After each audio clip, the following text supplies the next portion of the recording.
দিন সবচাইতে নিঃস্ব হবে ওই ব্যক্তি যার আমলের কোনো অভাব নাই, নামাজ রোজার অভাব নাই, হজ যাকাতের অভাব নাই, দান সাদকার অভাব নাই, এক কথায় কোনো প্রকার নেক আমলের অভাব নাই। দুনিয়াতে তার একটা সমস্যা ছিল, সে বান্দার হক নষ্ট করত। আল্লাহ তাআলা তাকে জান্নাতে যাওয়ার অনুমতি দেওয়ার পূর্বে তার ব্যাপারে আল্লাহ রাব্বুল আলামিনের দরবারে মানুষেরা অভিযোগ দায়ের করবে। লম্বা হাদিস, আমি শুধু সারমর্ম কথাগুলা বলতেছি। কিছু লোক তার বিরুদ্ধে আল্লাহ রাব্বুল আলামিনের কাছে অভিযোগ দায়ের করবে। লোকটা হয়তো বলবে, আল্লাহ, এই লোকটা দুনিয়াতে আমার হক নষ্ট করেছিল। কেউ বলবে আমার সম্পদ দখল দিয়েছিল, কেউ বলবে আমাকে কষ্ট দিয়েছিল।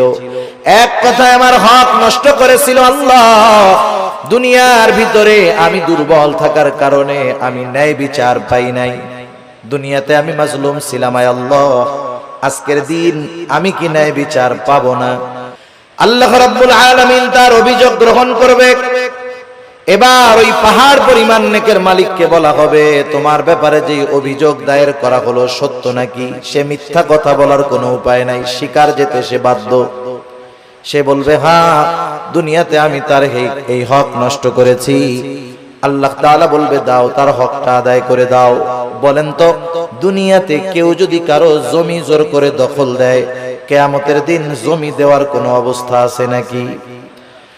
এইবার লোকটা বলবে, আল্লাহ, এ তো দুনিয়া না, দুনিয়া না। দুনিয়া যদি হইতো আমি তার জমি, তার হক তাকে ফিরাইয়া দিতাম। এখন আমি কোথার থেকে দিব? এইবার অভিযোগকারী বলবে, আল্লাহ, ঠিক আছে, এটা তো দুনিয়া না। দুনিয়ায় আমার সম্পদ সে দখল দিয়েছিল, আজকে আমার সম্পদের প্রয়োজন নাই। সে আমার দুনিয়ার হকটা তার নেকির দ্বারা মিটায়া দে। এবার ওই পাহাড় পরিমাণ নেকের মালিক একটা মাত্র অপরাধ করতো, বান্দার হক নষ্ট করছে। সে কি করবে? নেকির থেকে নিয়ে একজনের হক আদায় করবে। যারা মানুষের হক নষ্ট করে, এরা একজনের করে না, বহুজনের করে। ঠিক কিনা বলেন? বহুজনের করে। একের পর এক অভিযোগকারী আসবে আর সে হক আদায় করতে থাকবে। এক সময় পাহাড় পরিমাণ নেক শেষ হয়ে যাবে, কিন্তু অভিযোগকারীর সিরিয়াল এখনো বড় লম্বা। আল্লাহ তাআলা বলবে, তাদের হক আদায় করো। লোকটা বলবে, আল্লাহ, মানুষের হক আদায় করতে করতে আমার সব নেকি শেষ হয়ে গেছে। এইবার অভিযোগকারীরা বলবে, আল্লাহ, তার নেকি নাই, তাতে কি?